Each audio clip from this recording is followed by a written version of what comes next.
सवाल यह कि हिंदुस्तान अब उससे आगे निकल चुका है सर। हिंदुस्तान तो बोलता तो है ही है, बट वो एक्शन करता है।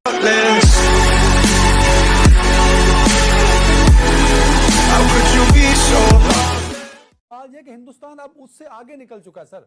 हिंदुस्तान तो बोलता तो है ही है, बट वो एक्शन करता है। लाइन ऑफ कंट्रोल पे ड्रोन भेजता है और हर तीसरे हफ्ते भेज रहा होता है। लाइन ऑफ कंट्रोल पे आप चले जाएं और आप छुप के रिकॉर्डिंग करें, आपको पाकिस्तानी साइड से पहले गोली चलती ना नजर आएगी ना सुनाई देगी, वहां से आएगी। चाइना के साथ वो ये कर भाई, वो एक्शन करता है। हम कहते हैं कि हम तैयार हैं रिस्पांस देने के लिए। उसने 335 खत्म कर दिया, हम कह रहे हैं कि हम रिस्पांस करने के लिए तैयार हैं। तो क्या हम सिर्फ रिस्पांस करने के लिए तैयार रहेंगे? कभी हम फ्रंट फुट पे नहीं जाएंगे सर एक्शन में। ये चीजें जो हैं इनका फायदा कोई नहीं। हमें एक जो तनाजा है उसको हल करना है, और ये वायलेशन से कभी हल नहीं होगा। ना इंडिया कर सकता ना हम।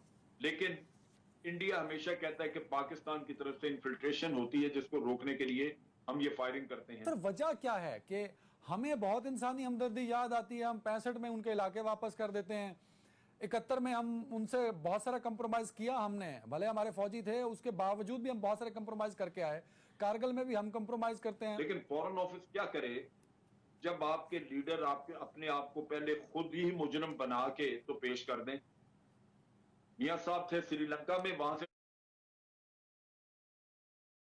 टेलीफोन किया, मोदी को कहा मैं जाके करूंगा इसकी तहकीकात।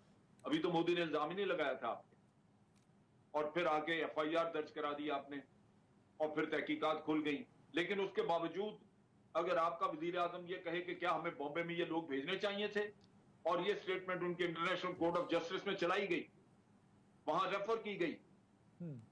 आप इसको यूं सोचें कि अगर आपका डिफेंस मौजूद है और जेन्युइन डिफेंस है, आपका फॉरेन ऑफिस ये कर सकता है। लेकिन फॉरेन ऑफिस के हाथों पांव काट दिए जाएं और खुद मुल्क का वजीर आजम ये कार्रवाइयां शुरू कर दे और इस तरह के इल्जाम अपने ऊपर ले दे, तो आप किधर जाएंगे? नहीं सर, मेरा पिछला सवाल भी इसी से रिलेटेड है सर। क्या हम जानबूझ के करते हैं कि हमारे दिल में मोहब्बत जाग जाती है, या हम उनके कहने पे करते हैं? अगर उनकी देखिए सर, अगर मैं दुश्मन के फायदे का काम कर रहा हूं तो ये इसका मतलब ये हुआ कि मैं उसका एजेंट हूं ना सर। एजेंट की डेफिनेशन ये भी होती है। तो वी ऑल आर एजेंट्स, कि हम उनके लिए काम कर रहे हैं, उनकी भलाई के लिए, उनको फैसिलिटेट कर रहे हैं सर। जनरल साहब आपके दिक्कत भी हो सकती है, आपकी गलत पॉलिसी भी हो सकती है। मुझे 3 विंडो दे दो, मैं देख लूं ना। जी जनरल साहब बोले। उनकी जी आपकी गलत पॉलिसी हो सकती है, आपकी गलत सोच हो सकती है, और उसका फायदा दुश्मन उठाएगा। बहुत सारे लोग ये कहते हैं कि मियां साहब ऑलरेडी उसको जमान में जंदाल आया हुआ था, यहाँ पे जवाब उसको गालिबन इन्होंने अंडरटेकिंग दी हुई थी। अगर ये दुरुस्त है तो आप सोचिए कि फिर हमारा हाल क्या है। मैं सच का प्रचार करूं मगर मैं झूठा और मैं दहशतगर्द, ये डिफरेंस क्यों है सर? देखिए डिफरेंस बड़ा वाज़ेह है अदनान। भारत की बात को सच इसलिए माना जाता है और पाकिस्तान की बात को झूठ या प्रोपेगेंडा इसलिए माना जाता है कि भारत की मैशत मजबूत है। भारत आबादी के लिहाज से दुनिया के हमसे बड़ा मुल्क है। भारत के अमेरिका के साथ और वेस्टर्न कंट्रीज के साथ हमसे ज्यादा बेहतर ताल्लुकात हो गए, इसलिए उसकी दुनिया में से है। फिर जो उसकी जो ट्रेड रिलेशनशिप है अमेरिका के साथ और वेस्टर्न कंट्रीज के साथ, इवन अब तो वो मिडिल ईस्ट के अंदर पेनिट्रेट कर चुका था। यानी पाकिस्तान इस्लामी जमहूरिया पाकिस्तान इस्लाम का चैंपियन, हम नहीं वो उस तरह पेनिट्रेट कर सके जिस तरह वो मिडिल ईस्ट के अंदर यूएई के साथ, सऊदी अरब और बाकी मुल्कों के साथ पेनिट्रेट कर चुका है। जितने उसके लोग इस वक्त मिडिल ईस्ट में काम कर रहे हैं लेबर के तौर पे, पाकिस्तान के यानी पाकिस्तानी इतने वहां पे मौजूद नहीं है।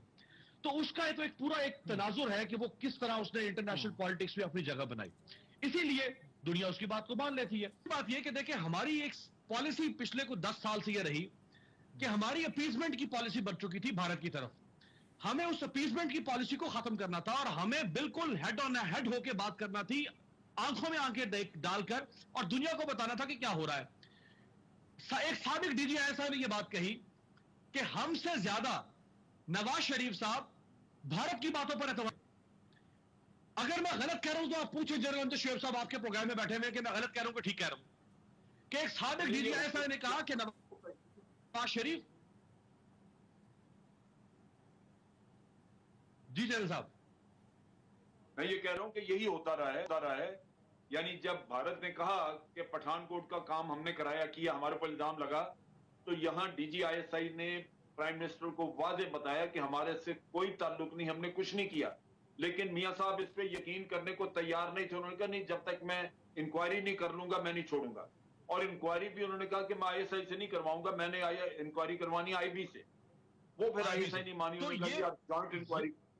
ये तो हालत है। ये अगर आपके हालात रहे, अगर आपके अपीसमेंट के, तो फिर आप कैसे? जी मीर साहब, देखें जी, जब हम बात करते हैं ना एस्पियोनाज की, अगर आपको याद होगा कि इन्हीं दिनों में इंडियन रॉ एजेंट्स या इनकी जो एजेंसी है, इन्होंने हमारा एक ex army officer through false pretences इनको नेपाल बुलाया।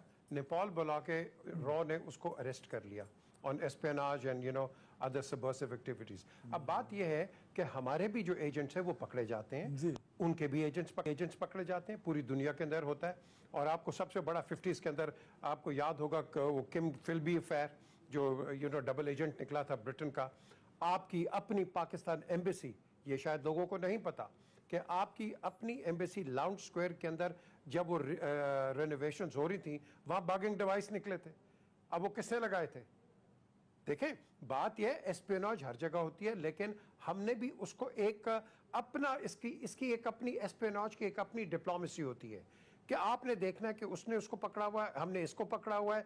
और इस तरह के जो एजेंट्स हैं, आपको ये अपनी एक गेम खेलनी पड़ती है। और इसके अंदर ये जो मीडिया के अंदर आ जाता है, मीर साहब, लेकिन एक बात तो सर मान लेना, जो बार बार तज़किरा अमीर अब्बास और जनरल साहब कर रहे हैं कि पाकिस्तान ने इस केस को ठीक तौर पे हैंडल नहीं किया। सर, हम पहले कोर्ट ऑफ जस्टिस में चले जाते हैं, जाना ही नहीं चाहिए था, फिर हम चले जाते हैं, हम एड हॉक जज नहीं लगाते, कोई पूछने वाला ही नहीं सर इस मुल्क के अंदर।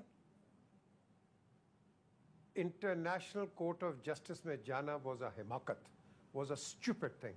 This has nothing to do with International Court of Justice. This is a pure case of espionage. और उस जगह के अंदर जहां had he been successful, we would have probably had you know all kinds of आप कह लो कि rebellion and revolt.